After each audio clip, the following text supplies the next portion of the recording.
Welcome to the B139. I'm Doc. I'm Don Vito. What's up? How y'all doing? So today we got a special interview from my man Titon, Rosavelli, the YTC crew.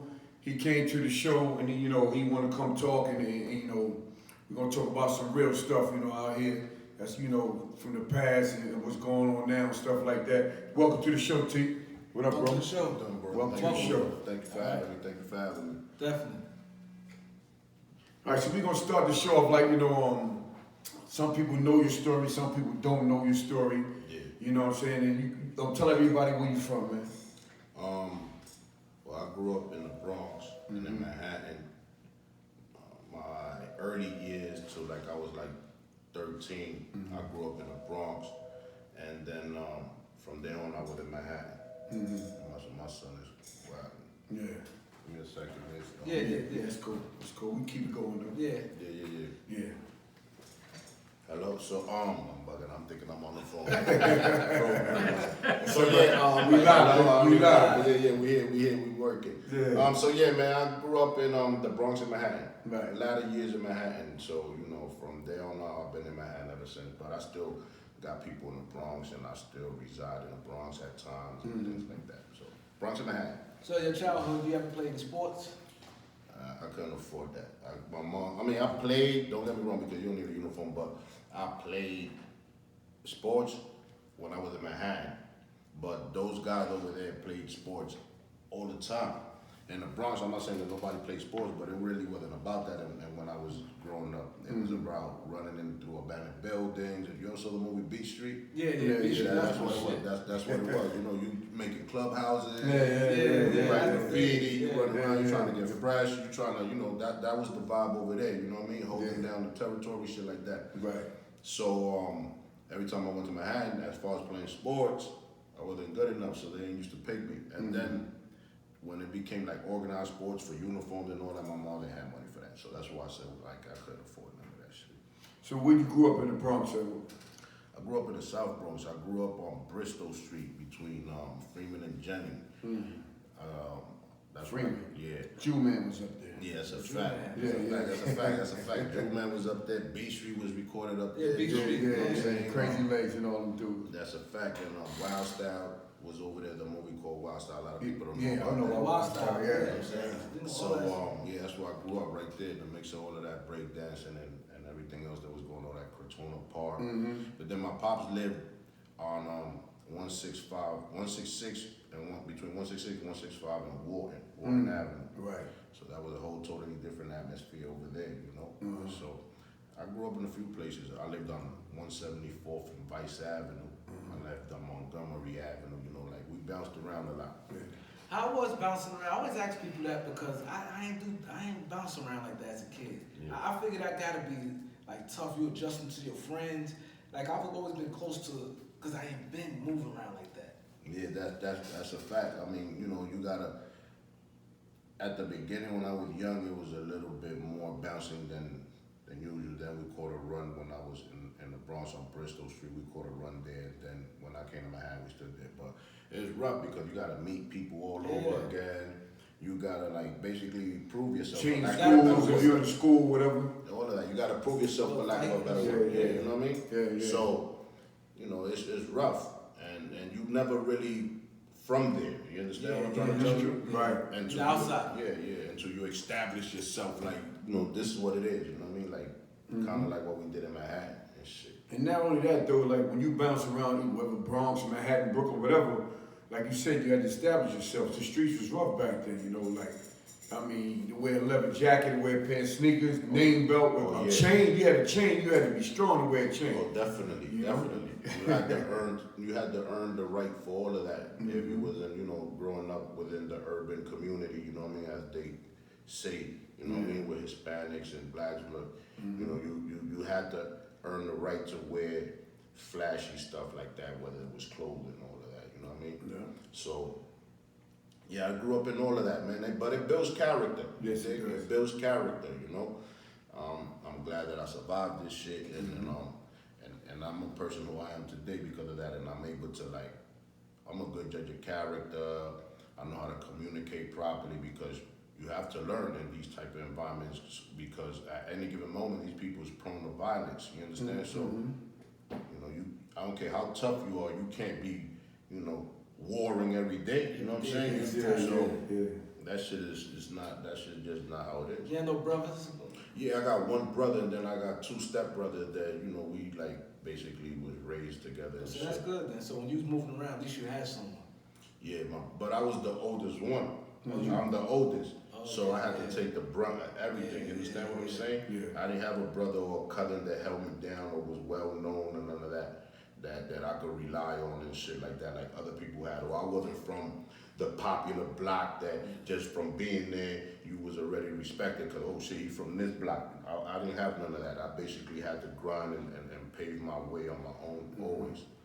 So I moving around, I always ask people this because when I was like growing up, like you said, someone who come out, they always seem like the outsider because that's not their foot. What you claim, like far as like what you feel like your home, like the Bronx or Manhattan, like what I'm saying, like you since you did the moving around.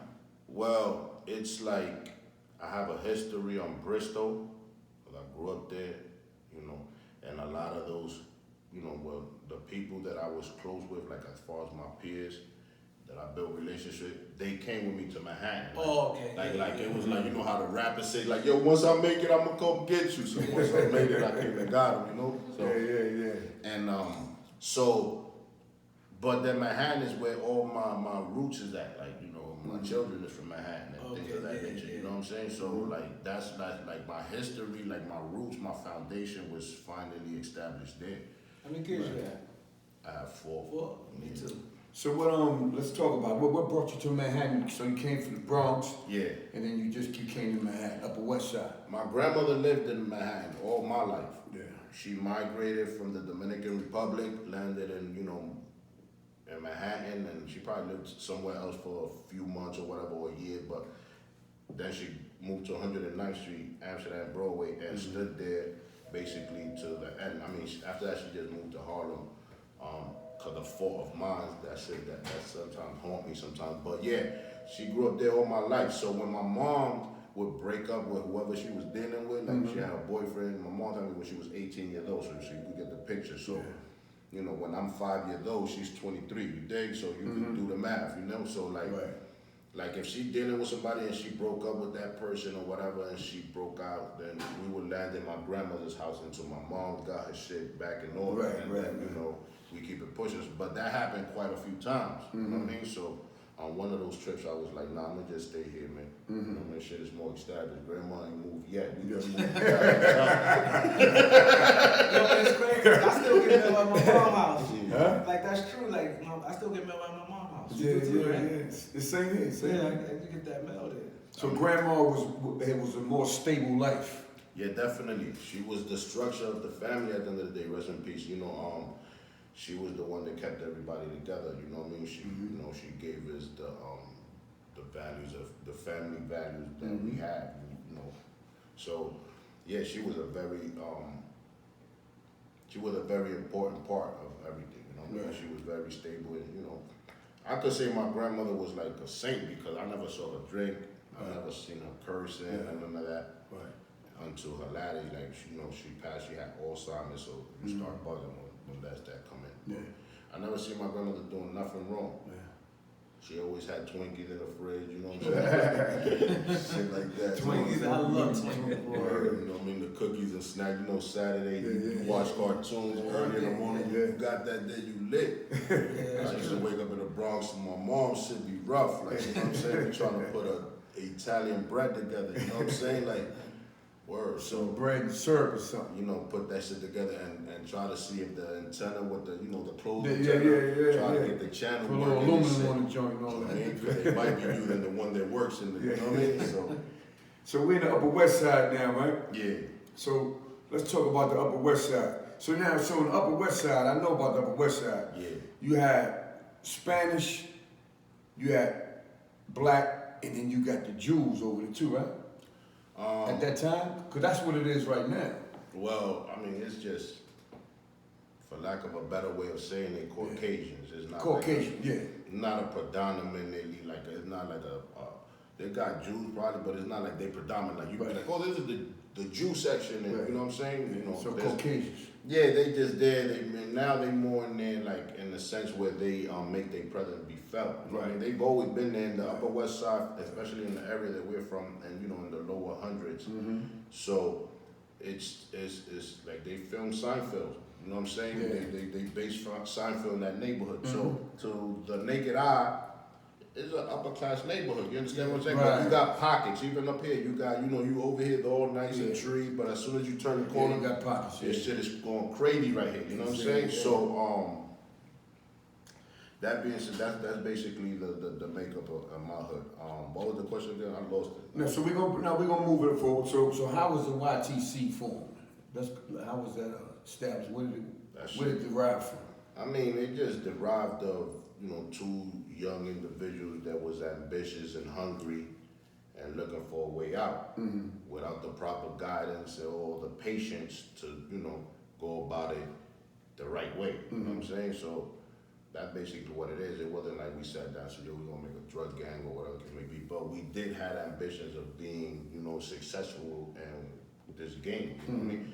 And it developed like that, you know what I mean? Because once you start an operation, it might be a two-man operation, but as it grows, like here, y'all probably had it a couple of people. Now, as time go by, you need more people to assist you to keep the machine going. Right. So it developed in that fashion, you know what I mean? It wasn't really like, yo, we're gonna make a gang and I'm gonna be the leader and you're gonna, it just, everybody's work ethic determined what position they played in the situation, you understand? So a lot of times you hear me talking, I'll be like this dude that work with me. I don't really be like, you're my worker, this you know what I'm saying? This dude with my worker, this dude with my, nah, we work together, you understand what I'm saying? I just probably had a stronger vote, but at the end of the day, you know, we just was working together and shit. It wasn't like I said again, I repeat, it wasn't like we just sat down like, I'm gonna be the leader, you gonna be the president, you gonna be security. Now everybody's work ethic determined what position they played in the machine.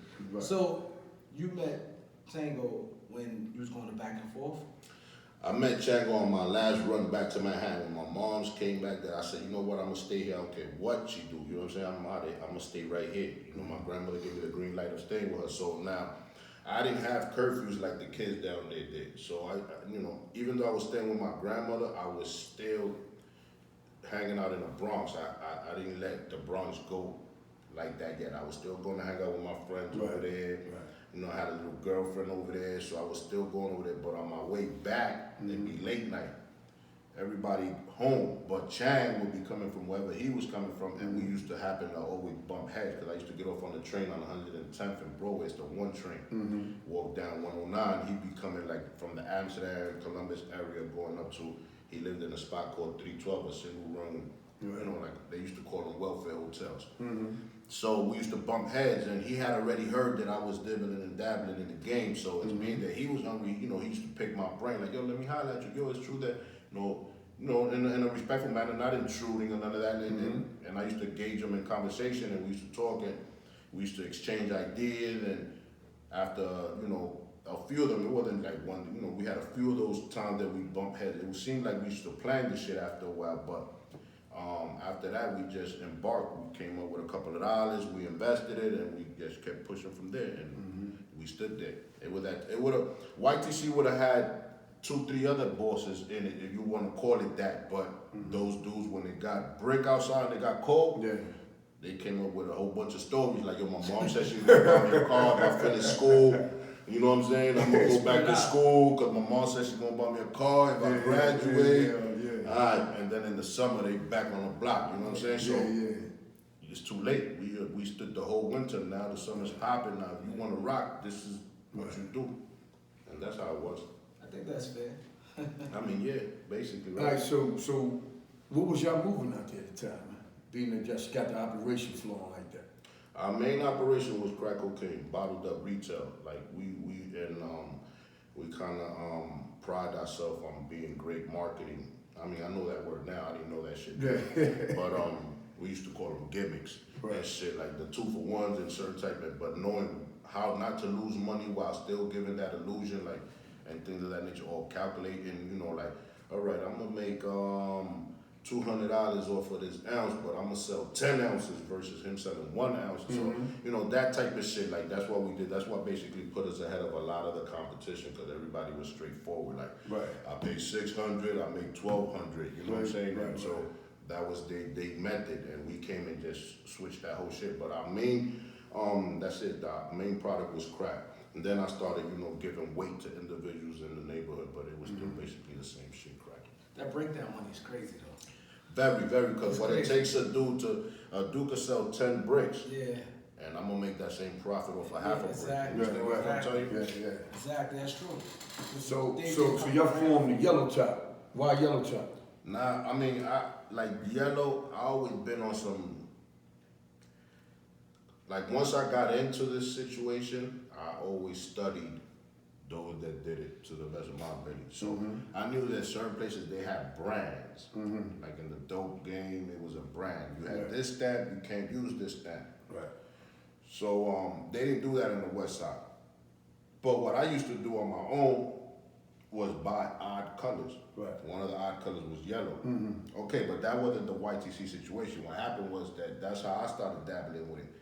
When we started hanging with Maque, we stopped dealing with crack. We wasn't selling drugs. You understand what I'm saying? Because he told at the beginning, it was about that, but then he was like, forget that, I got ya. So he used to give us like 20 bundles of dope each. We'll give it to the next person, and I'm making like $1,500. So after he takes his piece, I take a week. I'm 15 years old, like I'm doing great. Right. So we wasn't, then when Maque died, then he got murdered. You know, he didn't leave it in the will or none of that shit, so we got to get back to business.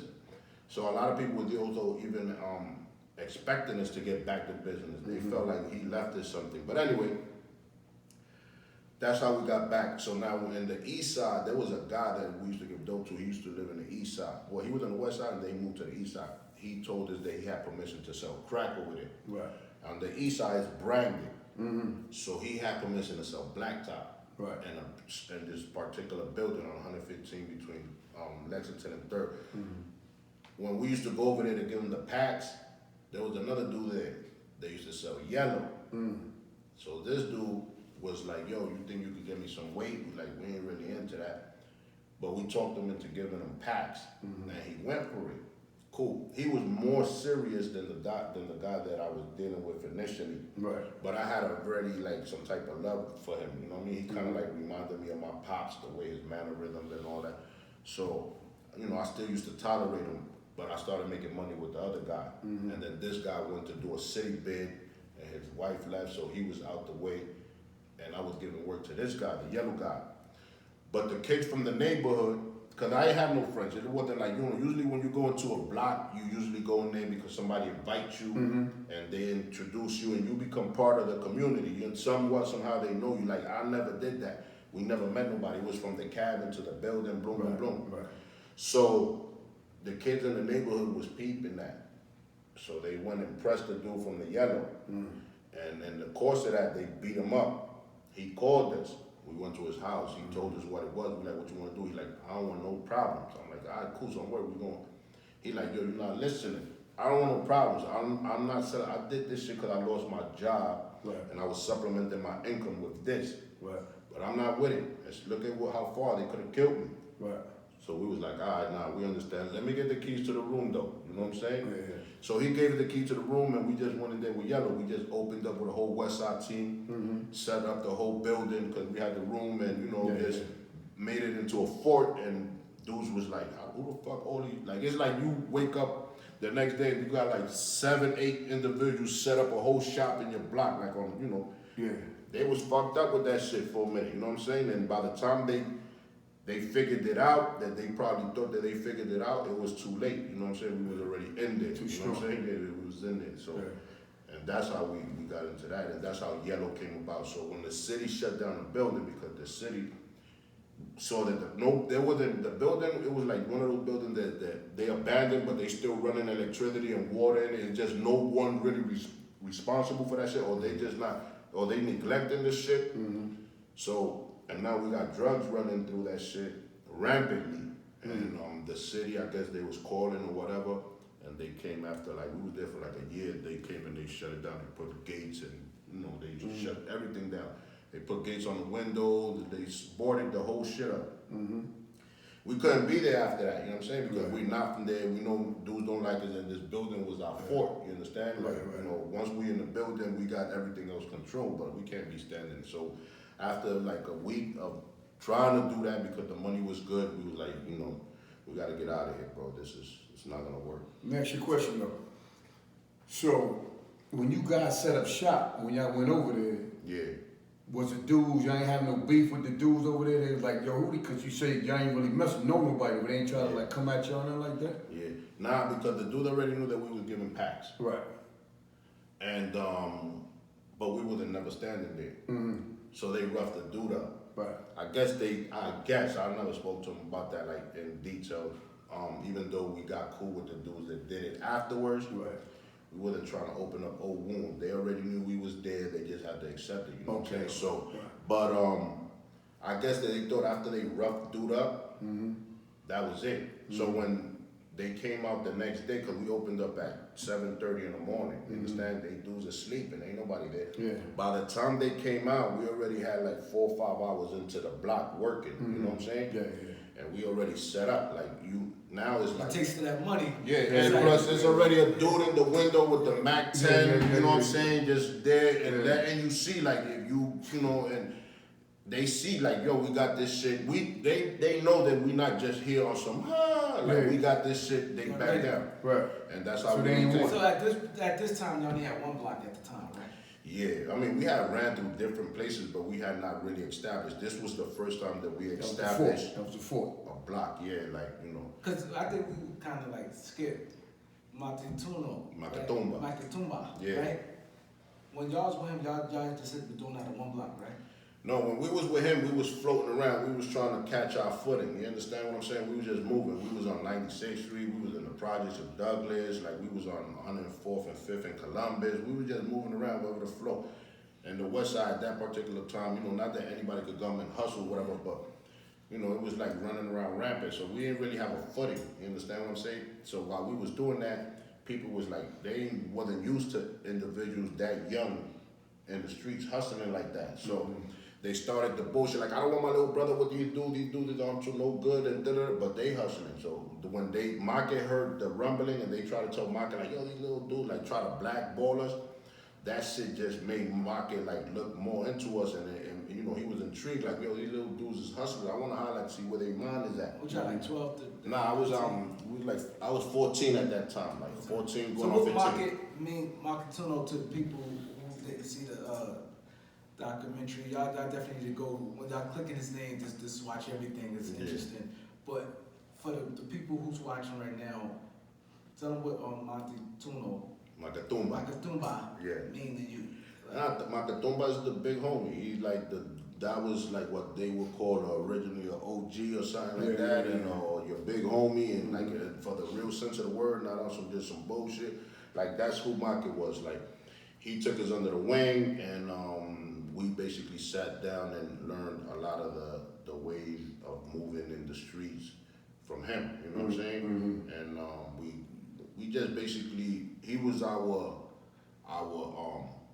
what they would say, a muse. Like we was trying to be like that. You understand what I'm saying? Yeah. And then we developed our own style. He was a fly dude, right? Yeah, he was a fly dude. You know, he was he loved cars, so he always had ill whips. You know, he loved jewelry. Like I was seeing, you know, Rolexes diamond out in 89. You understand what I'm trying to tell you? Like, you know, that's before dudes was even really saying them in the raps. You know what I'm saying? So he had the big Cubans on. Like he always was, and he's a tall dude, so he looked like a baseball player. Yeah, he was tall. Rest in peace. He was like probably like 6'3", 6'4", and you know, he was always charismatic, cool. Like Big Poppy type. Yeah, so you know, and he wasn't, and with all the power that he had, he was a very humble, very charismatic, playful dude. You understand what I'm saying? But when it was time for business, it was time for business. You know what I'm saying? Right. Which is something that I've learned throughout the years, that the majority of those gangsters that you hear, that like, you know, they got named their official, whether in the States and all that, when you meet them, they're humble individuals. Yeah, But I guess it's because they so secure with themselves. You know what I'm saying? So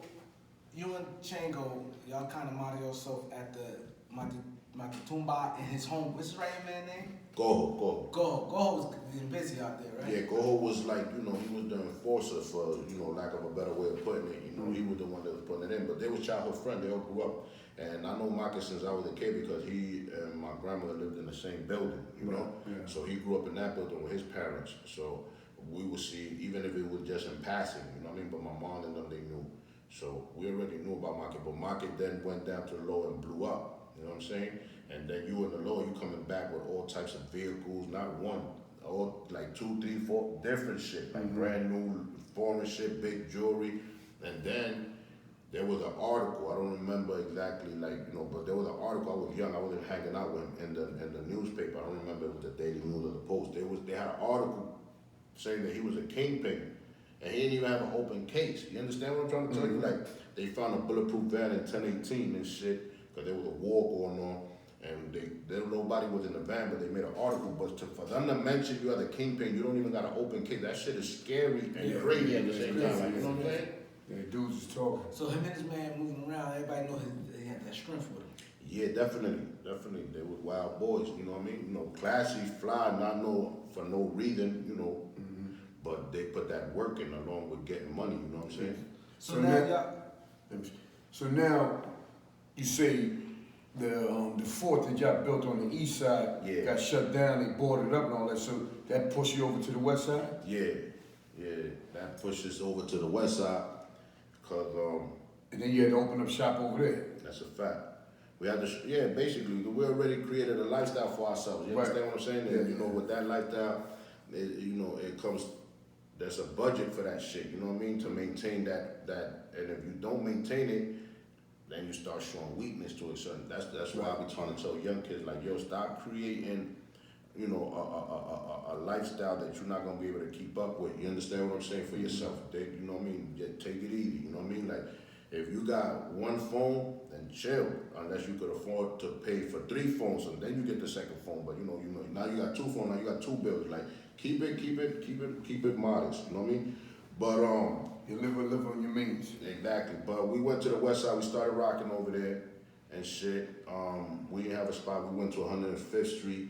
Purple Top was already over there, established. They did their thing. We opened up over there, we put a grand opening sign up from one tree to another, like we really were like, we here.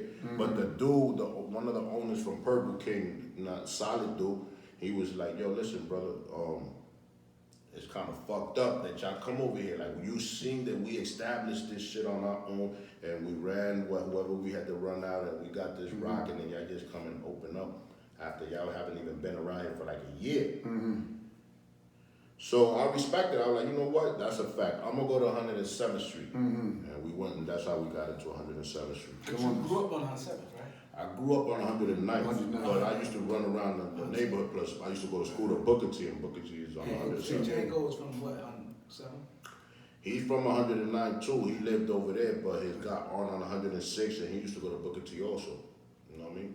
All right, so now you're on the east side. So now, Maque Tumba at the time, Yeah. I know you could tell a story as far as when him and his man, they got killed. Yeah. Then now y'all had to come to your own after that. Yeah, that's So I basically. like to go into like up and lead up to, So when we came to, Maque, we was running around with Maque. Maque, he heard the story that we were running around hustling. He sent for us. I remember he had a Accra Legend coupe, mean shit, like the illest shit in the city. That's that way people was talking about it. That's what yo, he got the millest shit in the city. Like, I'm not the one that made it up. That's what the people were saying. And it was mean. But he came through, he picked us up, we jumped in the joint with him, he took us down to FDR Drive, he told us, listen, man, what y'all dealing with? Like, we fucking with the crack, he's like, that shit is bullshit money. The dope is where that, you could be, a millionaire in 6 months. He gave it the whole spiel. Like, he came in there, like, listen, I'm gonna motivate, put the battery in these young niggas, then But then he took a liking to us, and he, the same plan ain't work out that way. But he came in, he told us, he took us to a block with Choco, an older dude. He said he put us under his, watch up for us. And that was it. We were supposed to open up that block. So when we opened up the block at, 7 in the morning, Like by 9, we already sold 40 bundles. According to the PC, me and Chang made $600 each. We don't need no more. You understand what I'm saying? I'm ready to get the fuck out of here. Good. But he was like, yo, bro, y'all gotta do the whole shit. Yeah. Fuck 40 bundles, that shit don't mean nothing to me. You understand what I'm saying? When I got a block doing 100,000 downtown, you know what I'm saying? And we like, yeah. But every time we hit $600, $500, what the fuck, man? We out of here going to the Gap store, Banana Republic. We chilling, we moving around. Right. I'm young, I'm 14, 15 years old, you know what I'm saying? So Yeah. I got $500 in one day in my pocket, like, and I'm gonna get another one tomorrow in 2 hours. What this nigga talking about? You know what I'm saying? 500 was good money around that time. Yeah, that time. For a young dude. Shit, $500 now. You get $500 now, a lot of shit. A lot of people ain't making $500 Nah, a they day ain't now. stressing out no day. Exactly. They damn sure right now ain't getting in the day. They'd be happy. So we used to get up, boom, in the morning. Now, mind you, we broke night, we young. So we broke night, we a few hours. I come out there, 2-3 hours. I got $500. My man got $500, $600. My nigga, we out of here, bro. But Maque wanted us to stay. So they were like, you know what? Fuck that shit, man. Just go to school. I got y'all and y'all hang out with me, man. But don't hustle. And he used to give it to 20 bundles. We give it to some people. They give us back our money. And we used to hang out with him, ride around with him. When he eat, we eat. He go shopping. He buy us shit. You know what I'm saying? He give us access to his cars, access to the cribs. You know, he had condos in Parkchester. Like, we had a little girlfriend. He'll let us go take it in, lend us the whip and shit like that. Then he got killed. And we were already used to that type of lifestyle. So, you know, we just basically were like, we got to get to it. Where you was at when he got killed? Actually, in my house, when I looked out the window, I seen him laid out. Oh, wow. Him and his man got killed together, right? Yeah, they got shot up together the first time on the FDR Drive, and then they got murdered together on 109th. So let's move it around a little bit. Yeah. So, you know, like Doc said, I watched what you had on YouTube, and a lady by the name of Lynn Stewart. Yes. What Lynn Stewart meant to you? Lynn Stewart is basically my urban godmother. You know what I'm saying? Like, you know, we looked at her like mom, but it was because, you know, every time we got in trouble with the authorities, she was right there, making sure that they didn't violate our rights. You know what I'm saying? Right. Like, I already knew at a young age, you know what I'm saying, by police, you know, locked me up right there on the block. Yo, call my lawyer. By the time I got to the precinct, she called the precinct, told them that they can't speak to me. You know what I mean? So Right. I already knew How that. did y'all meet? That was Maque Tumba's lawyer. And he always spoke about her. But we didn't have no reason for her. Like, I had family court cases, but that wasn't really worthy of her. You know what I'm saying? Like, she didn't need that. It wasn't no murder shit. So we used to always hear about her. Then Maque got killed. But in the course of Maque getting killed, after Maque got killed, Chang had a warrant pending, even before Maque, from a stolen car that we took a stolen car. I bought a stolen car from a drug addict, and I gave him a few bottles. I took the stolen car. We joyrided. We end up in Coney Island. You remember them sodas that they come in a crate and they bring them to you and they pick them up on the weekend. They'll bring back. You give them the bottle. Oh, nigga, yeah. Yeah. Orange. That's old school. Yeah, old school. So they sell them shits in Coney Island, and those shit look like a 40 ounce of, Yeah, you know what I'm it's saying? old So we drinking in the car. I'm thinking that's what police pulled us over. And when they pulled us over, we don't got no ignition, I don't got no license, I don't got no paperwork, I don't got nothing. So we go to jail. But my mom used to pick me up from the precinct because I was 14. And, 14, 15, and my mom could go pick me up. He was 16 already, so he couldn't be picked up. But he tried them. And he was like, yo, I'm 14, blah, blah, blah. After the case was going, make not long story short, he asked me, yo, so what my mom need to come get me? I'm like, she need a birth certificate saying you 14, and she need to prove you your mom. I'm like, oh, shit. So he told the officer get tight, and they just start putting his paperwork under. That's when it was 72 hours to go through the booking. But when the 72 hours that his paperwork came up, they'll put his shit back under the file. So they had him in there for like 6 days. So and a pending first time, so he fucked up. So when he came out, like, I ain't going back. And he had a warrant. When Maque died, when he was a little older, he wanted to get shit in order. He was like, I need to get this warrant off of me. He's like, yo, but we didn't know about a lawyer personally. We thought about Lynn. Yo, let's go visit Lynn. Let's tell her that we might. And that's how we came up with Lynn. And then from there, she just took a liking because she had a lot of love for. Like, when she had a client, it would become family. Like, Maque was family to her. The dude that Maque worked that he learned from, that was like family. It's like a succession. That's good right there. You don't normally see that. Yeah. And she was official, bro. Like, she was for the people, not, in general. That's why they locked her up and they made that big stink out of her, you know what I'm saying? But, yeah, that's who she was, man. She got us out of a lot of trouble. She kept us safe, you know what I'm saying? From a lot of shit, you know what I mean? We could have fucked around and been doing a whole lot of time, or been over here on some, with some bullshit. Like, nah, she fought for us. She really defended y'all. Yeah, too. To the point that she got control. She'll go like, I remember one time I got locked up, boom, some bullshit. But they wanted a $5,000 bail. I only had $2,500 because I thought that was it. You know what I mean? So it was gonna be me going to the island until they went and picked up the money uptown. Yeah. I didn't want to go through that. She went and put the other $2,500. She told me come bring it back tomorrow, but Right. no lawyer do that type Yeah, of shit. yeah, You know what I yeah. mean? They be like, all right, get your family, go to the and shit like that. At this time, it's just two of y'all just rocking hard right now. You and Chango. Y'all ain't had no real crew at this time. Oh nah, once we was in the east side, we already had a crew. Yeah. We had a semi crew already when we dealt with Maque, because they was always friends of ours. They Yeah. knew what we was doing, but they used to do part-time shit. Like me and Chan was the one that was there every day. Right. And then we have friends that had more freedom on the weekend and they'll come hang out and get a couple of dollars. You know, we was young and they was happy with that. But me and Chan was the one that was there every day grinding. But then you had your muscle too. I mean, the muscle, yeah, but the muscle played, how you call it, it really like played, it wasn't like, yo, I came so you could hold me down. Right. Again, it just happened to be that you was more gun happy than me. I was more oriented with the business. You understand? Right. I had dudes that were shooters that I used to have to fight for in school and hold them down. You understand? But now we in the mix, you like these guns, you let them go, that's what you do. All right, buddy, that's what you do. Right.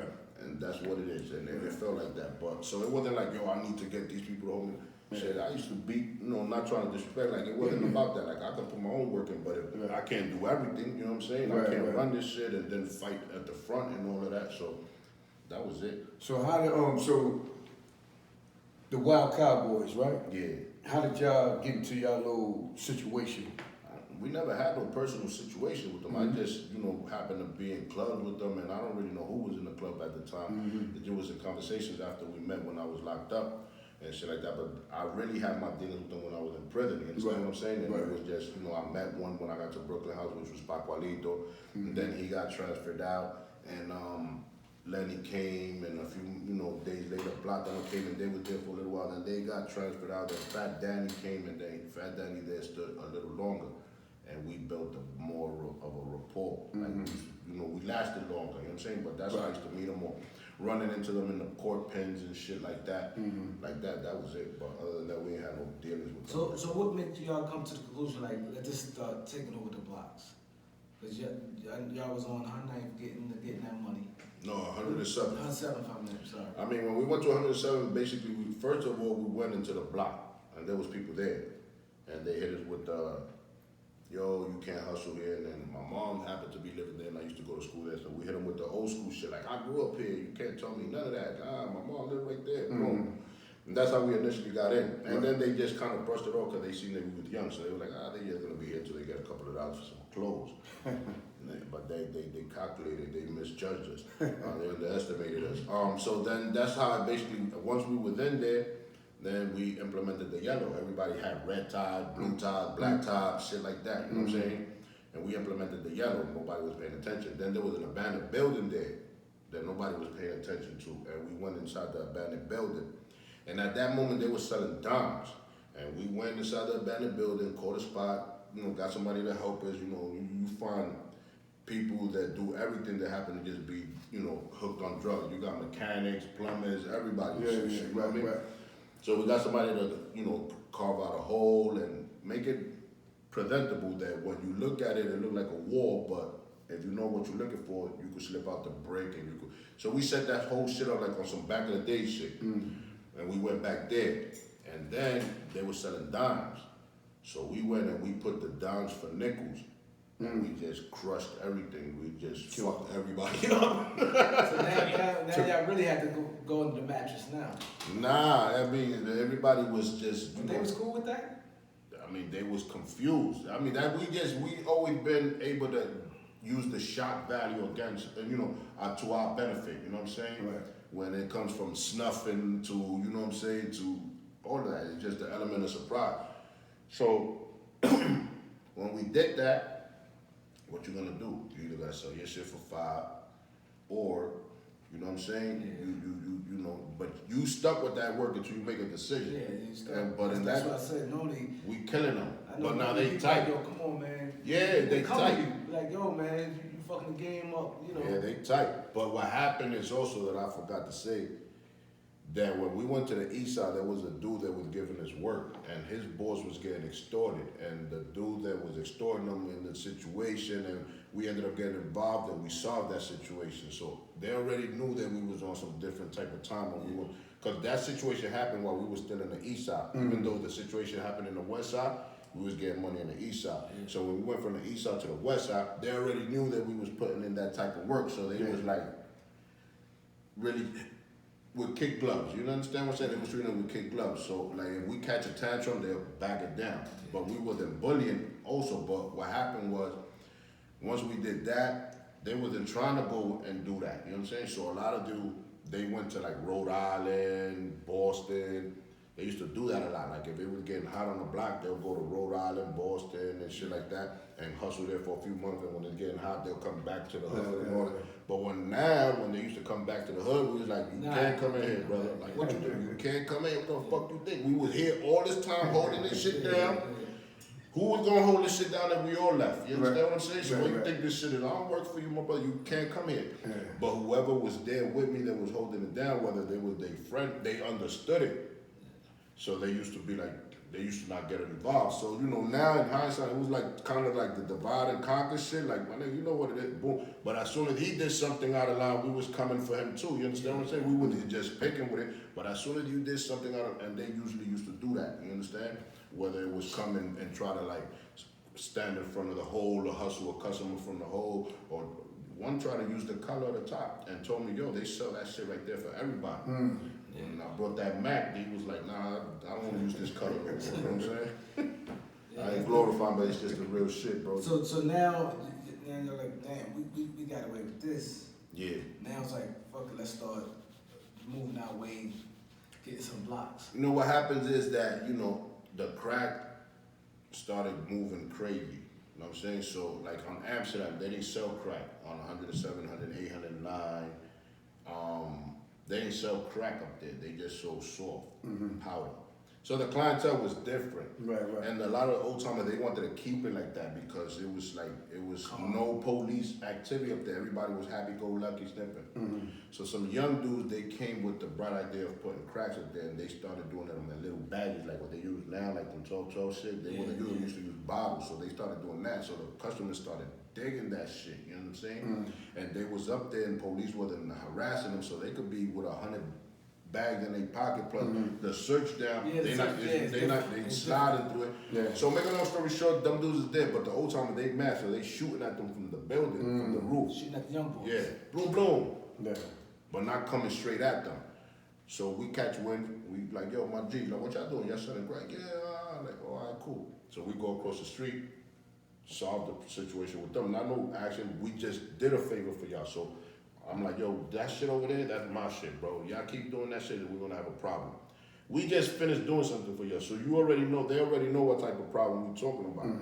And they backed up. So we went back across the street, yo, look, they not gonna shoot no more.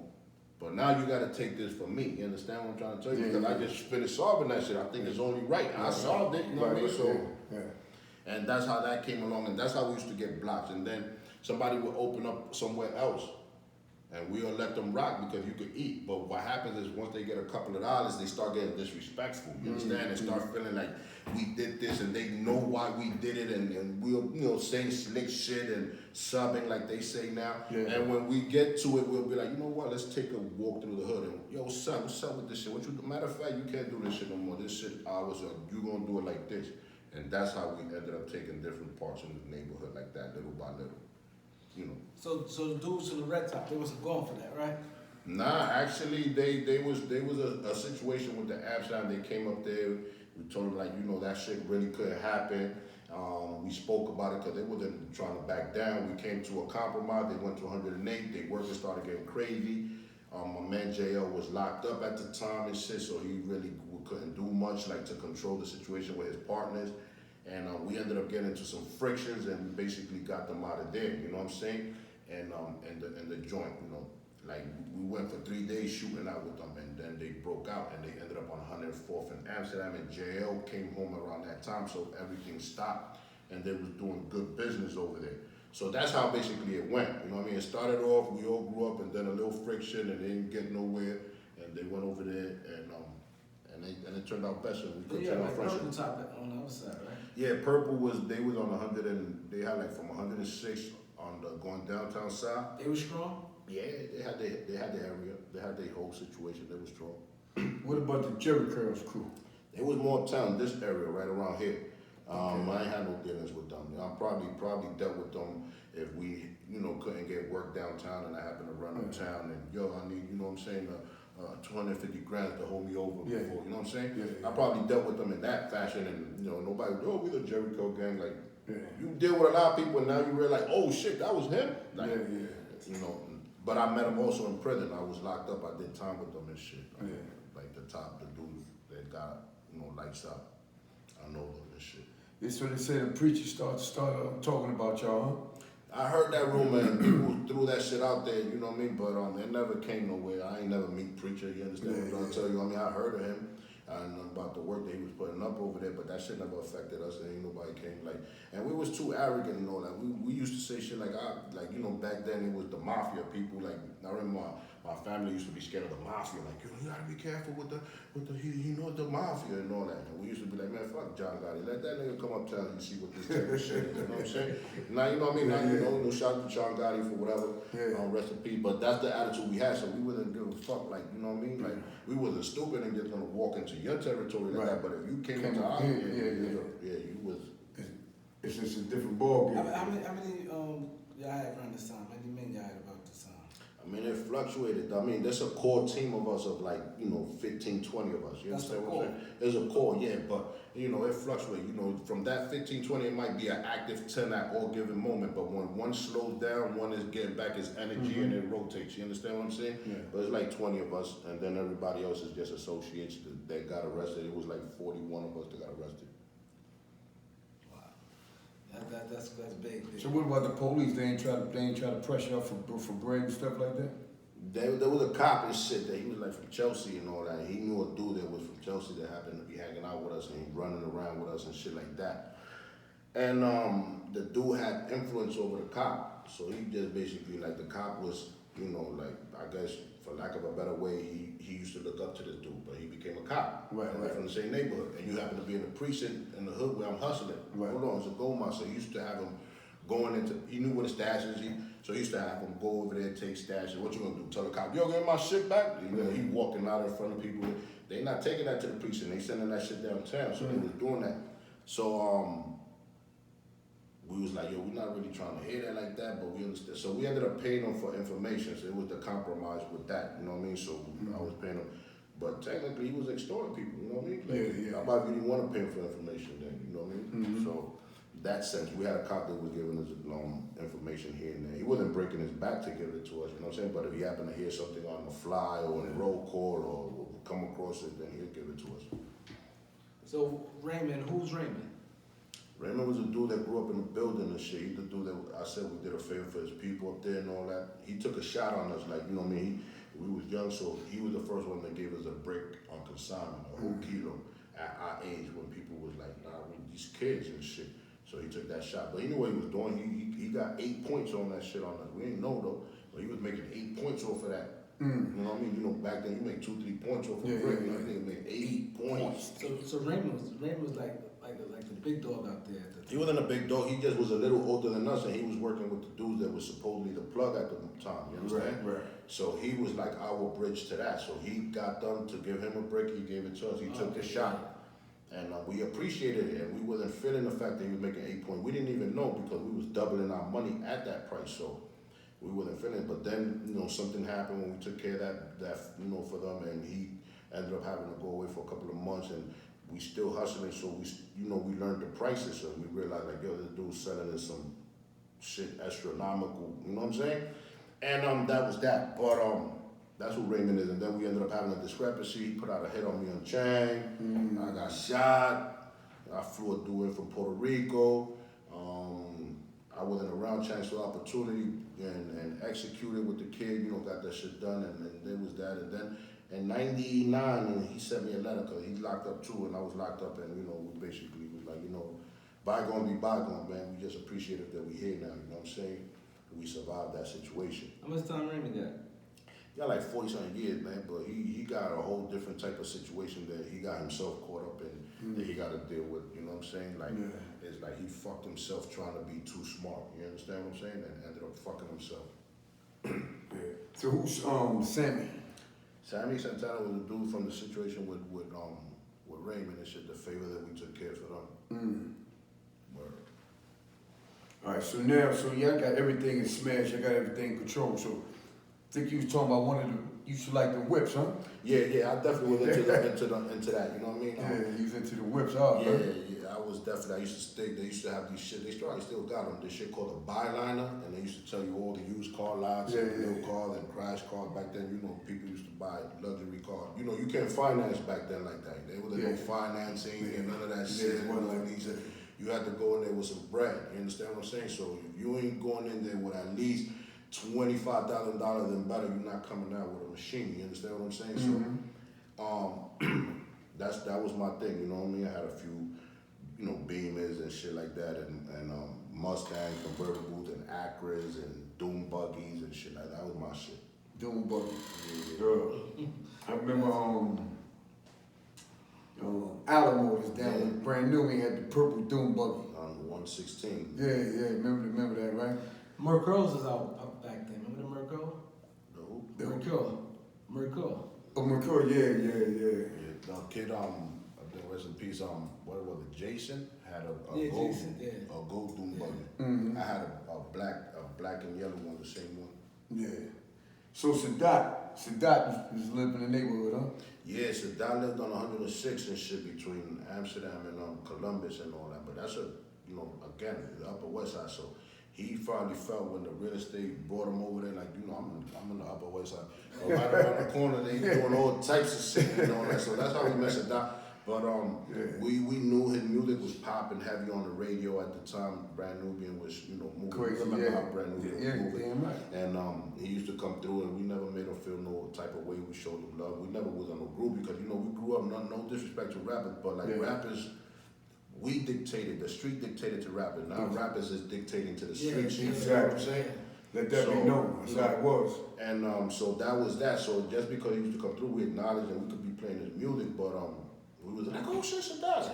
He'll come through and that's that. And then he gave the deal to him, Sean Black. When we was getting locked up. So that was a good thing. He did something good for Sean. He saved Sean probably with that.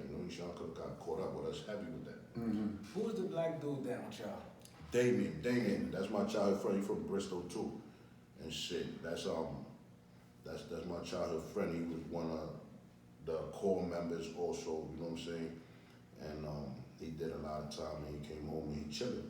He was from Uptown Pitt, right? No, Damon is Connecticut, who? right? Damon? You talking about one black dude? The black dude. You can't say he was from 140. No, Damon is from the Bronx, Bristol, from the same block. But he got people from 140th and shit. Right. We got jumped over there one time, but this was kid shit. We fighting and we slamming, and the little kid got a knot, and the grandmother hit me with a pot, and we all types of shit. We was running for like the whole day, you know what I'm saying? It started out as a barbecue, and then it was a chase. Like, they right there. And we run over here, until we ended up getting to the precinct in the train station. I forgot 145th. Yeah, that's what saved us. So since y'all was like the strongest crew up there, did they try to team up like Purple and Red, like, yo, get together, let's get them out of here? If they did, we didn't know about it. It wasn't successful, you know what I'm saying? Like, I don't know. We had discrepancies with everybody accordingly, with them. Nobody that we know of was able to team up, you know what I mean? So we never got that effect and shit. I mean, it probably wouldn't have been the smart thing to do, but then again, it wasn't like we were bullying, you understand? Like, our beef wasn't really me stepping on your toes or it was more like me hearing that you scheming and me calculating that you get busy. So if I calculate that you get busy and you talking about doing something to me, then I gotta move on that because I know you're capable of doing it. I'm not gonna wait for you to attack. You understand what I'm trying to Exactly, say? yeah. So Yeah. that was basically the drama, and it all stems from jealousy and shit like that, and you know. So on y'all downtime, y'all going to parties, what was that like? When y'all going to clubs? I mean, we go to clubs and just chill, right? You know what I mean? Like, I mean, mobbing though, like, you know, that was one of our things. We young at the end of the day, you know what I mean? So we get money. It wasn't that popping bottle ever either though, you know what I'm saying? It was just you go in the club mobbing, you pay the DJ to shout you out, put you on whatever screen boards is there, and get crazy and then buy all the drinks in the world. Yeah. You know what I'm saying? I wasn't a drinker, so, but you know, shorty, you want to drink? Yeah, your friend want to drink? Everybody got to drink, but you know what I'm saying? Nobody was standing at no table. We was running around through the club, you know what I'm saying? Saying what you could grab. So who was Shorty Rock? Shorty Rock is one of the young boys that, you know, he one of the core members too. He one of the young boys that grew up with us and all that. He was down with us, and he did like 14 years on this case. And he ended up being like one of the enforcers and shit, you know what I mean, along with them. Like when it came to that, you know, gunplay and all that, he was one of the ones that picked up the gun quick along with a few other individuals, you know what I'm saying? Because everybody wasn't a gun, like every, you know. Nah, it's always like that. Yeah, Like, yeah, crew, yeah, you yeah. got some dudes, Yeah. they know how to earn Everybody and had get a that role, money. yeah. And then you got the shooters, then you got the Yeah. But the good thing about that is that at that time everybody played their position. You had to do that. Tell you, listen, I'm not really into that violent shit. I get money, we do that, but I'm not into that violent shit. And that's good because now I'm not counting on it. You know what I'm saying? But you got dudes now. Everybody tough, Yeah, now, everybody see, rich, that's everybody the exactly. gangster and all that. And I be saying to myself, I really, like I said it before, I really don't understand how everybody's a killer because the murder rate, and I'm happy it is. I hope it Oh, yeah, don't go yeah, to yeah. zero. Right. It's 400 or something Yeah. versus 2,500. Yeah, back in the days, it used to be crazy. So. New York always had the highest like murder You rate. know what I mean? So it can't be so many gangsters. And back then, I didn't hear so many people saying that there was gangsters. Yeah, yeah. Everybody was Yeah, chilling. everybody Everybody was chill. fly. Yeah, You know New what I'm saying? York and DC And was the difference is from now and back then. What I liked about back then, even though everybody was able to go with whatever, like you could come to my block. You know what I'm saying? As long as you ain't going crazy, you come through whatever. Nobody thinking about you. These young dudes now, they can't go nowhere. They got to stay on their block, make 2 block radius. They can't go nowhere. They did like that. None of these young, all this whole, like Harlem, everywhere, they had to stay where they at. Yeah. We was able to go anywhere. Let's pull up right here. Yeah, because it's no more codes out here, man. Yeah. All the codes is going, so All dudes the is just people, running wild. that, Yeah. see, it's that gang shit now. Yeah, See, that's what. gang. Like Exactly. even in music, everything is. You hear the DJ, gang, gang, they go crazy. Like gang, gang. That's like a new thing now. Yeah, they got, and they doing a lot of shit for no reason. They don't got no fun. See, I can't communicate. Like when I say my message is dedicated to individuals that have an addiction. You understand what I'm saying? Whether it's a drug addiction, whether it's an addiction to materialistic things, you know what I'm saying? And you in the urban, you know, youth at risk, because that's what happened to me. If I had the patience and all that, I could have applied my, you know, intelligence and ran a Fortune 500 company and maybe never went through the hardships that I went through. Right. If, you know what I'm saying? Right. But now, if you doing shit just for the hell of it, I don't relate to you. Right. Now, a kid that's running around because he feel he need to buy clothes to take care of his family, I could speak to him and tell him, listen, slow down, be patient, take a step at a time, do this in the meantime, because at the end of the day, it's not gonna pan out. You know, take $1 million. Let's say you made $1 million, divide that shit by 20. You know what I'm saying? Yeah. That's $50,000 a year. You could go get that shit legitimately. You understand? And you're not even gonna have that million. And if you get locked up and you only have $1 million and your bail is $1 million, you're gonna get that $1 million up. So it really, at the end of the day, doesn't boil down to nothing. I really don't know nobody that retired. You understand? I personally don't know nobody. I've seen dudes that they're good and they have shit, but they end up always paying for it. You understand what I'm saying? Someone, I don't know. I don't know Frank Matthew. I don't know where he at. I don't know that type. Nobody that did that personally. Nobody that really retired. Right. You got certain dudes that did, but they got a hidden history with how they did it. You know what I'm saying? Yeah, It's just yeah, not a yeah. legitimate clean slate. I got. Yeah, You know what I'm yeah, saying? yeah, yeah. I don't know nobody like that. Nah, me neither. No, So no. how'd you meet Gangsta Lou? I didn't meet Gangsta Lou. I mean, I kind of met him briefly because I got a distant cousin and shit that used to deal with him. He used to hang out uptown. Yeah. So, you know, like one or two occasions he had came through with Gangsta Lou and mob style, so I knew that because I was a fan of the music and all that. So I knew who it was. Right. But again, we wasn't like, oh, no group or nothing, so Right. like that. But we didn't really have no real interaction. Right. But then after that, what happened was that a situation happened with an individual from 141st, with the sister of an individual that was running with us, and that led to a reaction where we had to go uptown, and Lou just happened to get caught up in the crossfire of that situation at that time. But it wasn't with him, it wasn't personally with him or none of that. He just like a chain reaction type of thing. Yeah. And so John Moody. John Moody, the young boy from the hood and shit. Like I hung out with him a couple of times. I ain't gonna say he was my friend, best friend. He was probably like 2 years older than me. But at 14, like at 15, when I was 13, that I really wasn't in the street. He was already running around with the Suzuki Jeep, so that's not really gonna bring attention. So he used to come to school at lunchtime, and the girls used to go crazy and all that. So that's how I know John Moody. You know what I mean? And hearing those stories, he running through Harlem, and he's from the '90s, and he get money, and he ain't no punk. So that's how, but then he got killed. When we started getting money, he got killed. Like his run wasn't really that long. He got killed out of state. How old was he got killed? 20? Who? John Moody? Yeah. Nah, I was 19. No, so I was 19 going on 20 when I got locked up for the YTC case. When John Moody got killed, I was probably like 16. So he was 18. Yeah. So he was young. So it was another a guy that you said Maque Tumba was a big homie. You said somebody else was a big homie. Blackie. Yeah, Blackie part of the Gun brother. You know what I'm saying? He got a brother named Junior Gun. Yeah. He got deported to DR. Then he got a brother named Moreno. I think he deported too. He deported. And then it was Blackie, rest in peace. Right. And Blackie was just he actually had our hood on the retail 107 with the crack. He was like one of the first ones that really controlled that block, and then he moved on to selling weight. He got a connect. He was getting 100, 200 bricks at a time. He went uptown. He was doing his thing on a totally different level. But he was from the neighborhood, and his wife is my aunt's best friend, like sisters and all that. So that's how I know Blackie. And Maque used to look up to Blackie because, we were from the same neighborhood. So he used to admire Blackie. He had the mansions in DR, like big houses, and all the Benzes running around here, and the apartments, and the jewelry, and the respect and the acknowledgement. And he was a charismatic individual, always fucking with the motorcycles and things like that. That was Blackie. So Maque looked up and gave him the respect. So it was only right for me to say that he's the big homie. Because if the one that I look at as a big homie looks at him as a big homie, then he gotta be the big homie, right? Easy math, this. So. Yeah, man. Yeah. So what happened with the Babyface situation? Babyface, man, he just basically got too big for his bridges, man. He's a young kid. We put him on. I gave him a park on 110th in Columbus. There's a park, Morningside Park starts there. They used to sell crack there. We gave him a park. He really didn't know how to control it too much. We put him on with JL, Jose Luis, rest in peace. Started working with Jose Luis, and then Jose Luis get killed. But right before Jose Luis got killed, he had to give himself in because he had copped out on the body.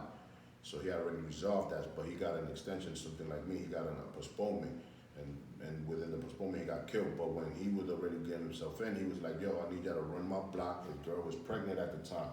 I need y'all to run my block and just give my girl XYD and make sure the rent is paid and boom, boom, boom, and hold my shit down till I come back. You get like a 337, you know what I'm saying? Shit, niggas was doing that type of shit, holding each other down like that, you know what I mean? Yeah. So that was the conversation, boom, but then fast forward, like a couple of days later, a week later, all the tragedy happened, he get killed. So it wasn't like nobody sat down and really structured none of this shit, but once he was dead and Nitty was on the run and Dreamy was dead, we're not gonna let nobody else take the block. You understand what I'm saying? So now Babyface wanted to take the block, and it wasn't like we didn't want him to take the block, but you was too young. You really couldn't control it because you got Purple Top right behind you. Right. They're gonna take you out of there. You know what I'm saying? Yeah. So me trying to compromise, I'm gonna explain to him like, yo, listen, man, just take this shift and this shift. But he was just like really rebellious, and he had already participated in a few like kidnapping, murder, and some shootings and all that. So then he started like. So he feel himself. Yeah, so he started telling some people like, yo, man, these niggas think that, it's a joke. They be sleeping on me. Watch, when I catch them, I'm gonna catch this nigga slipping like this, and I'm gonna catch this one catcher like.